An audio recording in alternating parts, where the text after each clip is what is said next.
industry has long held this promise, right? Payments are going to be cheap, they're going to be fast, and they're going to be ubiquitous. This is the first time Sibos is having an event in Beijing, and I'm personally super glad to see so many nations, so many representatives from all over the world are here. It's really, really great seeing to see how vibrant things are. And what I learned the most from Sibos today, my key takeaway is that, China and Asia are really leading, especially on some of the innovation and also on the technology front, right? So many players are actually here asking about, what they could be learning from this. One major takeaway from this event at Sibos is that there's a lot of opportunities for payments industry players to collaborate on many topics, whether it's fighting fraud, whether it's creating interoperability so that transactions can flow easier across countries.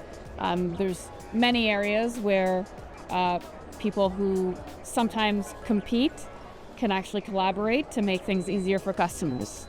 When I was in panel discussions on trade finance and also hearing other industry leaders talk about what they are seeing, what really struck me was that customer needs have actually not changed when it comes to trade finance, and customers still want best prices for managing credit risk and liquidity in the right manner, delivered in the best possible customer experience. Sibos has really all been about the interconnectedness of the world and how deeply integrated the global economy is. We heard Bill Winters, the Standard Chartered CEO, talking about how the globe is their home.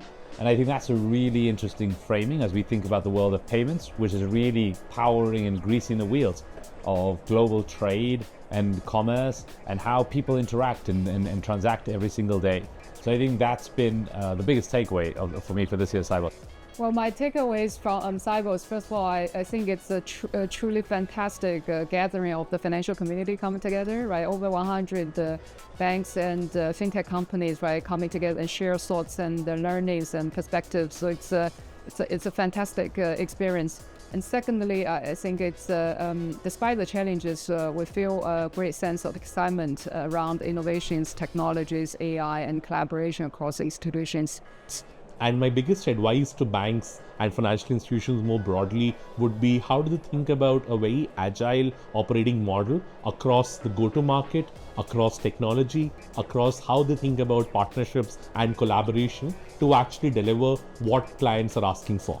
And the first one is figuring out how you're going to play. We have a firm belief as McKinsey that instant payments is going to eat the world. It's figuring out where you're going to play, what are the margin-rich segments that you're going to play in. I think that's going to be critically important. In these uncertain times is to think top-down about the strategy to address some of the growing trends, whether it's different trends around globalization, whether it's Gen AI and AI, taking a focused approach and making sure that you're scaling what you're doing versus just trial and error and proof of concept. A slower growth environment like we're experimenting in some part of the world now, I think these companies should not be demotivated, right? There's still a lot of partnership opportunities, especially on opportunities on globalization.